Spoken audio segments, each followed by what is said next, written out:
How to Use a 3D Printer, written by HowExpert Press and Zachary Heston. Chapter 1, Getting Started. What is a 3D printer?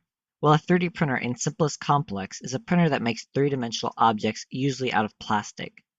Since we are talking about more consumer-based 3D printers, I will stick with the basic type of printer, Fusion Deposition Modeling, FDM, or Fused Filament Fabrication, FFF.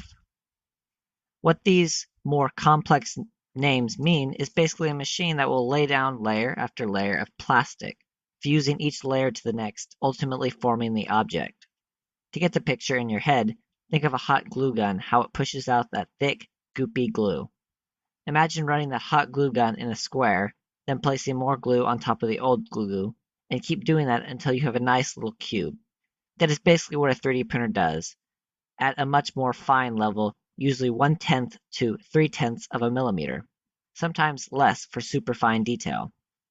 This entire process is automatic, however. Can I use a 3D printer? This is a true question many ask. Before jumping into the world of 3D printing, think. Do you have patience? 3D printing can be a very long process. Do you have basic skills of tinkering? The more affordable a printer is, the more likely it will malfunction or have flaws. You must be willing to tinker and try to improve on your printer. Do you have money? 3D printers can be very expensive, from the printer itself to the filament plastic it uses. Finally, one of the most important parts is, what will you use it for? Many people forget to ask themselves this question. A 3D printer is an amazing tool that can be used in many different applications. If you plan on buying it for just printing toys, it may get old after a while. Many use 3D printers for making replicas of things, props, robotics, or any other hobby. Some people even find success in selling their 3D prints. However, this goes into an entirely different subject that will be covered later in this guide. Even if you don't have a hobby application for it yet, then maybe it is time for you to get into a hobby that 3D printing can apply to. Buying a 3D printer. So you've decided to buy a 3D printer, or at least you're thinking about buying one. I'm not going to lie and say this step is easy. It's not. Finding the right printer for your situation within the right budget is difficult. You will have to do your homework and look into different printers' prices, reviews, specs, and more.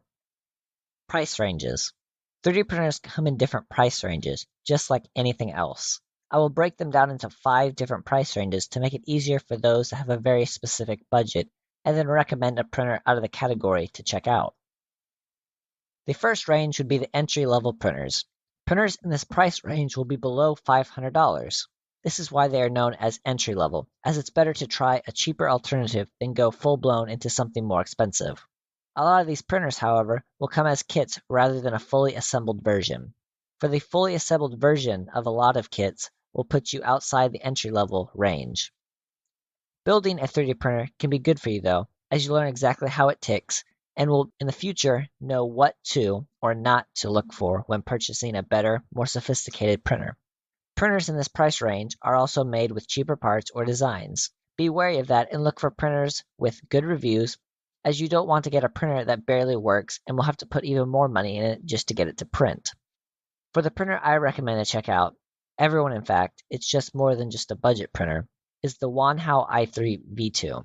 This printer has an amazing build with strong metal components, a decent 8" by 8" by 7" build platform, and overall quality parts. The Wanhao, after fine-tuning, has been known to outperform printers 2 to 3 times its price range, and is also backed by a huge community of people that own one as well. Coming in at $400, this printer is worth checking out. The next price range is dubbed the affordable range. Ranging from $500 to $750, these printers are usually better built than entry-level printers, but are still in the affordable range for your average consumer. However, this is a very strange price range. The printers are very similar to the entry-level printers, but if you pay an extra $250 to $500, this will put you in the next range and give you significantly better than entry-level or affordable. The one perhaps advantage over entry-level printers is you can find printers in this price range with enclosures, which can help keep noise down and print filament that is sensitive to cooling, such as ABS, what Legos are made out of. For this price range is tough, but one of the most highly rated printers in this range is the FlashForge Finder at $500. Yes, it sits right at the edge of going in an entry level, and you probably could find one used for less, but even so, it better suits this range with an enclosure, which may be the only thing it has on the Wanhao.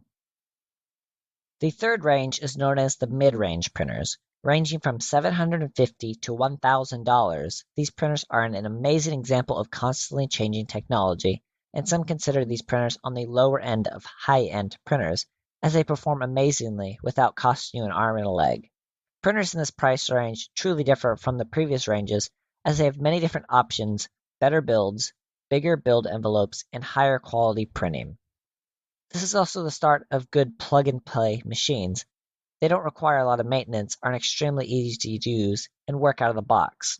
I would only recommend these printers though for people who either have previous experience in 3D printing or know they are going to need this no matter what, as this would be an expensive letdown if you end up not liking 3D printing. For the price range printer, I would put out the Qidi Tech 1, a metal frame with a decent 8.8 inch, 5.9 inch, 5.9 inch build area. Coming in at about $700, it is at the lower price range of this tier. A further note, though, on printers in these ranges, with these plug-and-play designs, you lose customization that earlier ranges were full of. Some printers in these ranges here will still be customizable, but for many, this is not the case. The next range is dubbed the enthusiast level. Costs ranging from $1,000 to $2,000, these printers are for none other than enthusiasts. These printers are some of the best printers on the market without paying $2,000. Zortrax M200 is the winner of this price range with some of the best reviews. Coming in at $1,935, this printer is truly a plug-and-play machine. Little or no work is needed to be done, except pulling it out of the box, to get it to print quality objects. Now, I'm not putting down the M200 saying it is a bad machine or anything. However, this is an example of paying more for plug and play. Yes, this machine is made with much more quality parts, as if you cannot tell by now, I like referencing the Wanhao i3. Its build platform is only 5 millimeters taller with the exact same X and Y dimensions. Printers in this price range are a lot of times what set people apart from tinkerers or just users. You don't or you can't tinker with most printers in this price range with how they are built. If something breaks as well, replacement parts can be outrageous, as most parts are made specifically for each printer and are not something generic. An example of this is the MakerBot 5th generation smart extruder. The extruder itself is quite smart in some cases, having the capability to detect jams if you run out of filament and more. If this extruder were to break after its 6-month warranty, it will set you back $200. Be wary of things like this. You don't want to have to be saved for months and months, for example, buy it and have to pay even more money. Read reviews and information in this price range as well. Now finally we come to the last price range. These printers are known as premium level printers. These printers are the ones that exceed $2,000. When you buy one of these, you are buying something that usually features stuff that none other printer has, from huge build areas, special dual extruders, and more overall ease of use. Another relevant printer in this price range is the SLA printer, which uses lasers and a resin to cure an object with extreme detail. However, I will not go any farther into this form of 3D printing, as the upkeep and cleanup is outrageous in price and mess. These really are not consumer printers, so to say, and are better for companies for fine detail prototyping or jewelry. The printers I've selected from this price range is based off of what I have seen and heard about it, and it's none other than the Raise 3D N2. This printer comes with a full enclosure, an LED touchscreen, a massive 12-inch by 12-inch by 12-inch build area, dual extruder options, as well as more. This printer also has the capability to print resolutions of 0.01 millimeters compared to the fine detail most printers print at, which is 0.1 millimeter. This printer also has the incredible features such as one of my favorite, print saving on power loss. If you lose power to a printer for most every printer, you lose the print, as the only way to continue is either to restart the entire print or measure and print the remaining parts of the print separately. With the Raise 3D N2, this will not happen. Now think long and hard about your choice. Your choice will ultimately reflect your experience with 3D printers. If you buy a bad 3D printer, you are in for a rough road ahead of fixing. If you buy a tinkerer's printer, Be prepared to tinker with it for obvious reasons to improve on the original design to make it better. And if you cough up the money for a high-end printer, you will likely find it extremely easy, unless this quality printer turns out to be not so quality. Read reviews as you did to this guide. Join groups dedicated to 3D printing and ask questions. All I can say now is good luck finding your printer. Unboxing. Now we get to the box, the only thing that is holding you back from your 3D printer. Now this part is very essential and I advise for you to read carefully. The first thing you want to do before unboxing is check the box itself for damage. 3D printers typically do not like to be jarred, hit, etc., as this can damage all sorts of different pieces. Take pictures of any areas of concern, such as dents, rips, or even if the box looks open and resealed. This is proof you can use later on if your printer is missing pieces or damaged in any sort of way to get free replacement/parts. Now before you open the box, look for warnings that will tell you not to open the box with a knife or something sharp. Sometimes the printer components could be right underneath the top, so you don't want to accidentally cut something. Once you have it open, take out any paperwork that is usually at the top. Read through it and see if it has any unboxing instructions. If not, continue to pull your printer out carefully in a nice open area. If something doesn't want to come out, check to make sure it doesn't have another piece attached to it. Now take any styrofoam out of the way once the printer has been placed. Mission accomplished. It is out of the box, but now there's more to do. Some printers come in few different pieces for easier shipping. Follow directions and assemble it. Now if you bought an unassembled kit, now you must assemble the entire thing. Good luck. Some printers might also include shipping bolts to prevent certain pieces from sliding, or tape over end stops to prevent damage. Most printers are extremely well packed and have loads of things protecting them, so you should look out for things like that. Now, of course, you should have been following the directions supplied by the manufacturer of your printer. Reread it again and keep looking out for things needed to be done during unboxing/setup. If you miss something, your printer may not work or even could damage itself when turned on. If you believe you have done so, it is time to move on to the next step. Calibrating/first print. Trust me, nothing is more thrilling than your first test print. The joy of seeing your printer do its job is amazing. However, you can't just do a test print once it's assembled. There is work to do. You should be following your directions as I've told you for the upteenth time, but I will go over the most basically say. If you have a 3D printer, like most out there, you must go through the hated process of leveling. Leveling your bed is the process of making your printing bed parallel to the nozzle. If you do not do this, this can result in poor bed adhesion and ultimately a failed print. As long as you print at reasonable sizes, 0.1 to 0.3 millimeter, you will need not the most perfect leveling, as the printer will, in a way, compensate for this, as in areas where it is too close, it will end up not being able to extrude a lot of plastic, while in areas where it is too low, it will extrude as much as possible, ultimately leveling out a perfect leveled print. If this ends up being made into a video series, I'll be able to explain better, so make sure to check out if there is one. Some printers will not need to have their beds leveled, but if you do and your printer manufacturer doesn't tell you how to, I recommend using a piece of regular printer paper and starting in the front left corner, moving to the far back right, then the back left, then the front right, making sure there's a tiny bit of resistance as the paper slides under the nozzle. Before you do this, make sure your nozzle was homed in on the Z-axis as it may have lifted slightly. If you happen to be having issues leveling your bed, check your Z-axis rods. Sometimes one side has a little lifted or lower side, causing your bed leveling issue. The easiest way to do this is to home all your axes. Then measure the Z-axis rod distance from the bottom to where the gantry starts on the side with the end stop. Now you may ask why.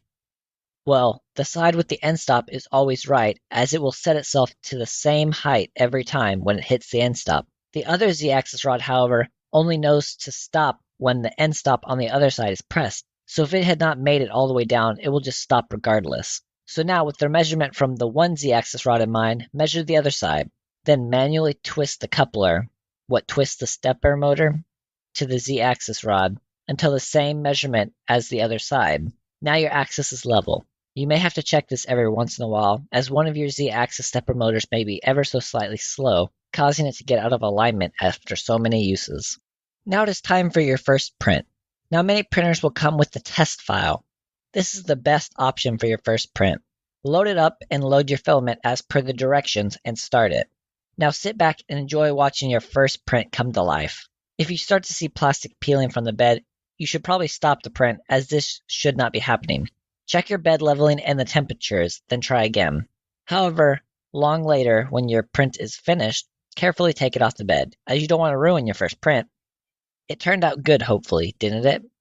If it didn't happen, it is time to check your troubleshooting guide. After this print, usually a small one, it's time to start printing things that you choose, and we'll get to that later on in the guide. Now, more work will be required, sadly, as test printers are usually made by the printer gods themselves. They are perfectly tweaked G-code that always works, but you have to go straight into printing something else, you will have issues. Follow the rest of this guide to understand how to prepare your printer so you don't get prints with issues. Where can I get models from? Well, there are many places you can download .stl files, the file used for 3D printer. One of the most best-known websites is Thingiverse, a website owned by MakerBot.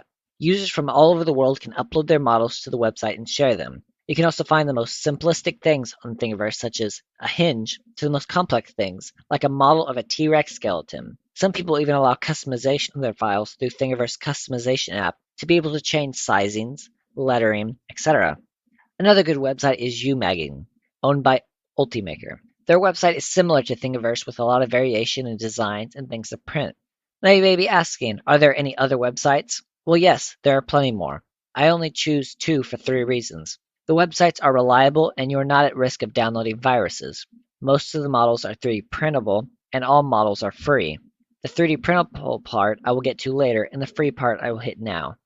Many professional designers will make amazing designs, like a replica of a Millennium Falcon that opens up to the inside.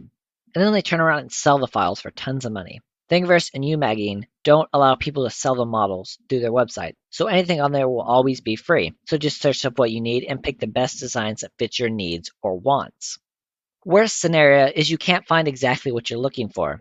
This is when you find a 3D modeler to make it for you. If it's something extremely small and easy, you may be able to find someone in a 3D printer group to make one for free. But if your idea is a full-scale power armor suit from Fallout 4, you're going to need a professional designer and a few $100 to $1,000 to pay them. Okay, you probably won't be designing a full-scale suit, as those are expensive just to print, let alone design. If your idea is, say, a model of a Super Bowl trophy, it'll probably cost close to $20. What does ripping from a game mean? Well, in simple terms, 3D games use 3D models to be the game. People will rip these 3D models from the game and turn them into a .stl file. This may sound really cool, but at the same time, it's risky. 3D printers have limitations on what they can print. Too much detail or too complicated structures or overhangs will cause the prints to fail, even with the most fine-tuned settings.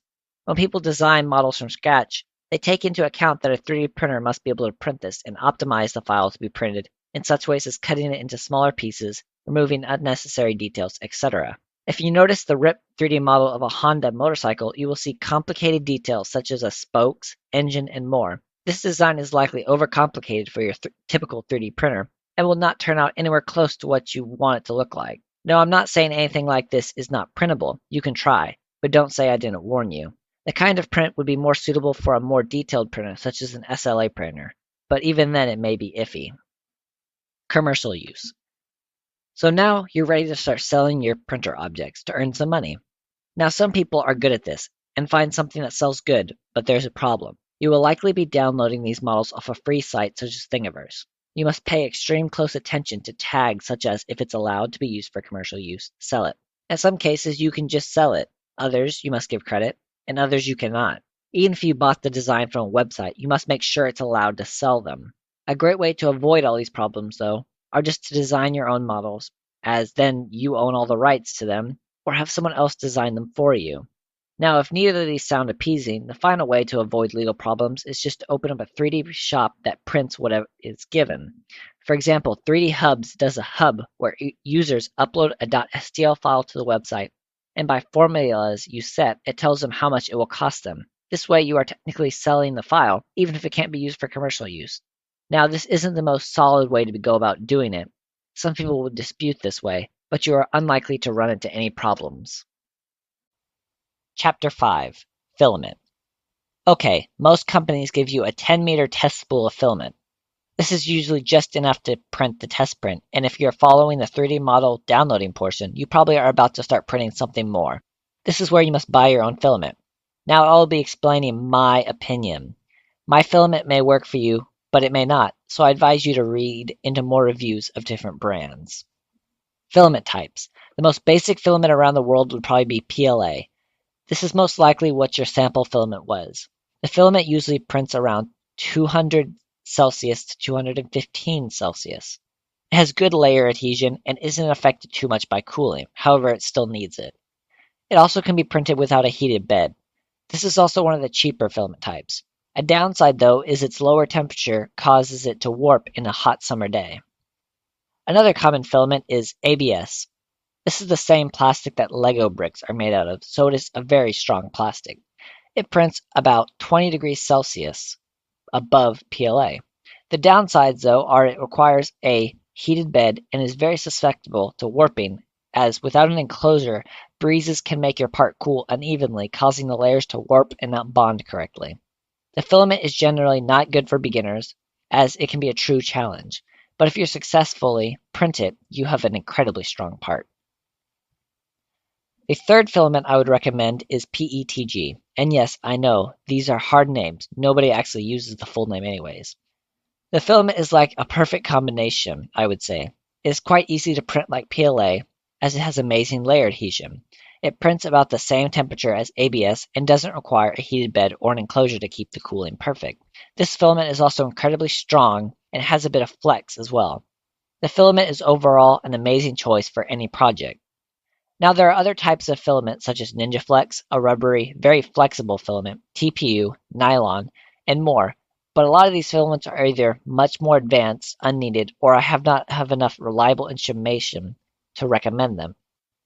Filament brands and prices. So now I have listed 3 different types of filament, but now is where to buy said filament from. I am more of a budget person, so I do not like spending $50 for a half a kilogram roll of plastic. There are many brands out there, but these are 3 ones I have either heard the best reviews about or have used with great results. Now we go to inland filament. This filament, a product of a computer store, Micro Center, is widely thought to be rebranded eSun filament. No matter what it is, I have found that its PLA and PETG turn out amazing, as long as you tune your printer settings correctly. I cannot help you there, as spools vary and so do printers. The filament can be ordered from microcenter.com and shipped or picked up directly. If you live close to a Micro Center, I would advise you to buy a filament online and then have it pick up at store. This is because the filament in the store is actually a few dollars more expensive than online, so you could save money. The PLA filament costs around $15 a kilogram, while the PETG costs around $18. I cannot say more about the ABS as I've never used it. All in all, this is one of the best cheap filaments. The next brand is known as Hatchbox. I have used their PLA and it's great, amazingly smooth objects. The spools even come in a nice cardboard box that can be used to store your tools and more. This filament can be found on Amazon and a few other retailers, but the problem is the filament is extremely popular. The PLA can usually be found on Amazon from $20 to $25 depending on the colors. The weird colors that nobody buys will always be less than the basics such as white. Overall, I have found that Hatchbox also has a better filament diameter compared to inland, which is the reason for smoother finishes. Now I cannot speak for the PETG, which runs close to $34 on Amazon, as the price has always steered me clear of it. The final brand is Maker Geeks. I have yet to use their filament, but I have heard many good reviews about it. They sell filament such as clear to even special PLA that is much stronger than the original or even ABS. Their filament costs around $18.50 a kilogram, with some of their specialty ranging higher.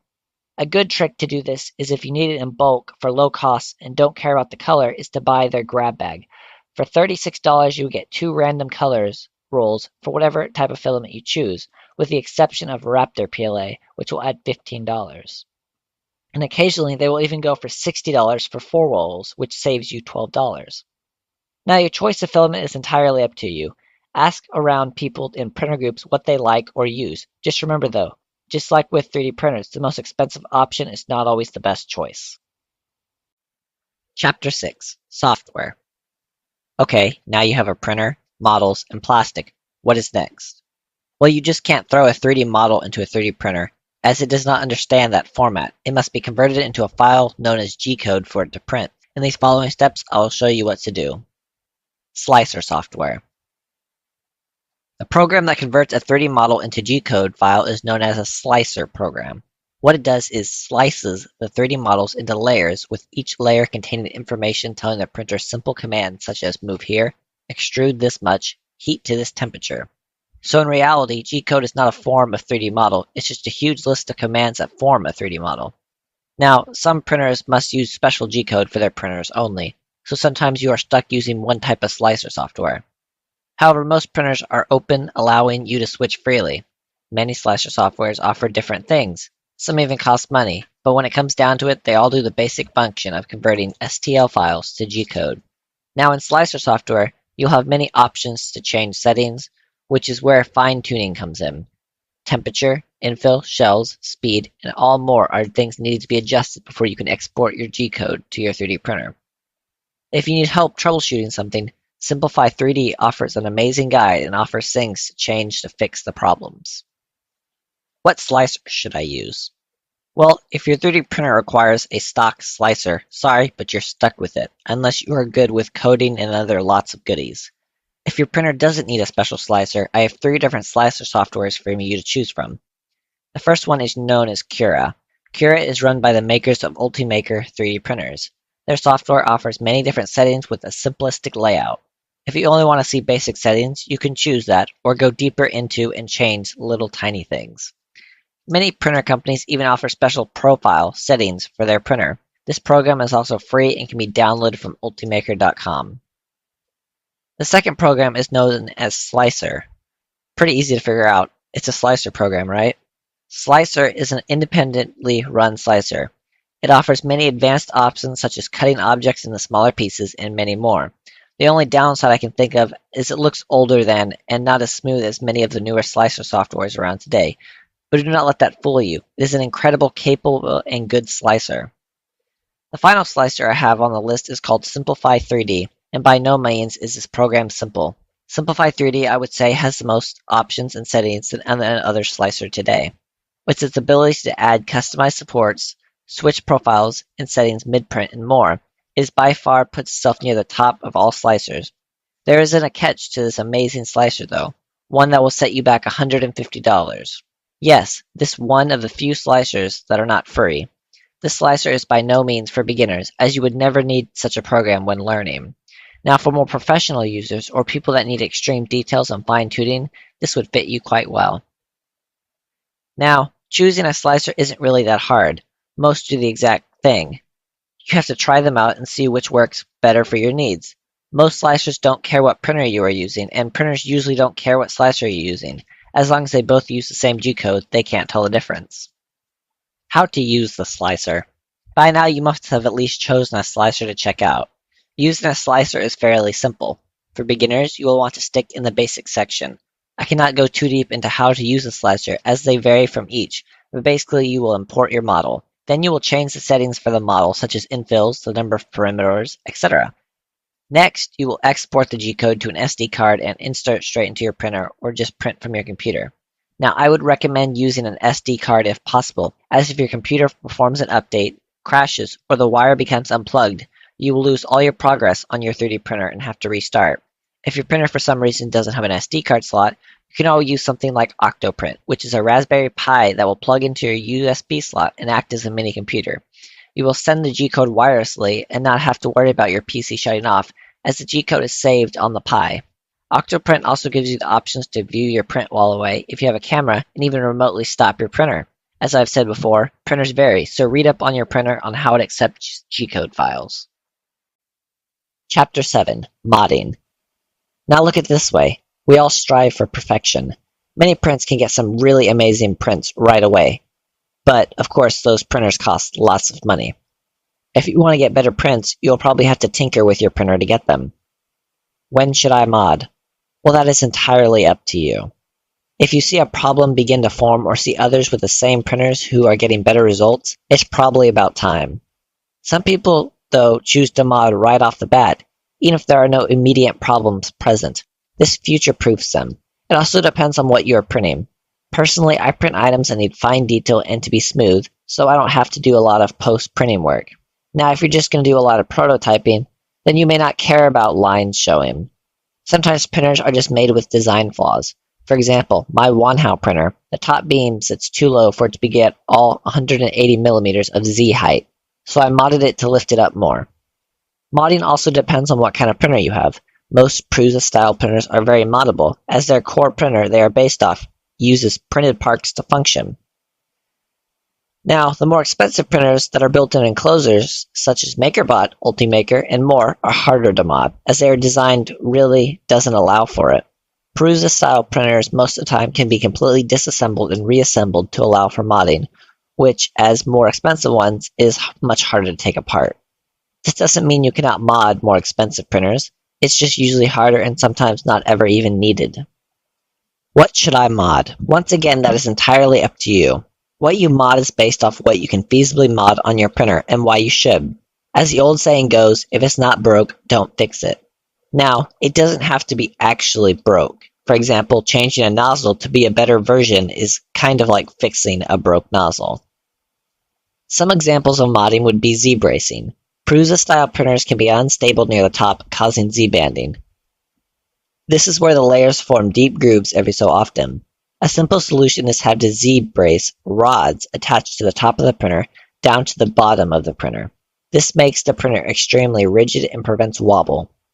Another example would be fixing bent or crooked Z-rods. Sometimes in transit, the Z-rods, what make the printer rise, can get bent. Or when assembled, the rods are nearly impossible to make straight, unless it is secured from both sides.